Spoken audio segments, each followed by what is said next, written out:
What's good with you? It's your boy Rob, and I'm back with my first 48 hours with the Note 10 Plus. Now, I'm here to tell you, so far so good, this phone is proving itself out to be a top contender for phone of the year. Now, first off, let me start off by saying this is a slightly bigger phone than last year's previous Note 9, and it's bigger than the S10 Plus. Now, if you have a problem with that, you can go down and try the regular Note 10, but for me, I like larger form factors, so I decided to go with the Plus, and I have not been disappointed so far. Build quality wise, very similar signature look to all past Samsung phones, with the glass on the back, front, aluminum around the side, more squared off built, which makes the phone a lot more easier to hold than phones like the OnePlus 7 Pro and the S10 Plus and any other phone that's pretty much has those rounded sides to it. I prefer this square form factor. It's a great way to actually make sure you keep a firm grip on the phone. Now, the display, the Infinity O screen in the middle is probably the best choice Samsung has made when it comes to having those front-facing cameras. This display that's flat out edge to edge, I mean, it's beautiful how that is. And again, while you're watching videos, you don't even actually notice the actual camera itself when you're watching videos. The display, the monitor, the actual display itself is beautiful. It's just a regular Samsung Quad HD panel. It's a little bit better than last year's Note 9 display, but the Note 9 from last year has more screen display options as far as how do you want the colors to look. You know, you got that adaptive display, you got that cinema, whereas the Note 10 Plus only gives you two options, a vivid or a natural option. But you can play with the color saturation as far as if you want it more on the cooler side or more to the warmer side. But that's neither here nor there. That's I'm getting, too much off into the weeds. Now, from the S Pen. The S Pen last year in comparison to this S Pen, the S Pen on this particular Note is probably a millimeter shorter, maybe 2 millimeters shorter than last year's S Pen. But it does not take away as far as having the ability to hold it in a firm manner, and it doesn't take away from the actual writing experience that you have with the Note itself. But that's just something to take note of. I don't think unless you have both phones, you wouldn't even know the difference if you didn't have both phones to compare the S Pen to. Battery life, 4300 milliamp battery.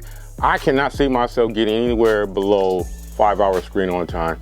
The type of user I am, I really think once I've done my battery research, I think I'm going to be more on the high end, maybe 6.5, 7 hours screen on time. I'm a medium user. I'm not a heavy power play user, but at the same time, I really cannot see anybody getting below 5.5 hours, even if you are a power user. And with the ability to recharge this at a high rate, this phone will probably be a battery king from forever, how long you decide to keep this phone. But, let me tell you, I gotta bring this up. One little note, all the buttons on the left-hand side, I kind of miss at least having the power button over here, because at least with the power button over here, this phone felt more in favor. I'm a right-handed person, I'm predominantly right-handed, so I'm kind of always constantly feeling for the power button on the right side. So if you're a left-handed person, you're gonna love this phone even more.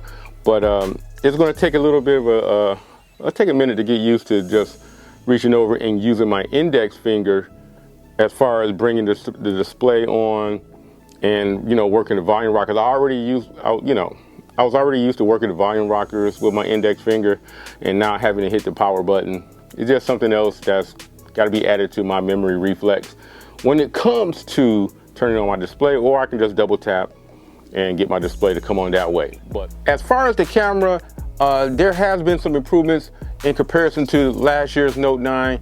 It's almost like night and day. The camera sensors have really has made, not the camera sensor, but more so the software implementations that's been added to this phone has made this camera so much more better in comparison to last year's Note 9. The front-facing camera, the live focus is really on point. I've been really enjoying that. I really haven't done a lot of extensive testing as of yet, but be on the lookout. I'm going to have some camera and video samples for you coming really soon.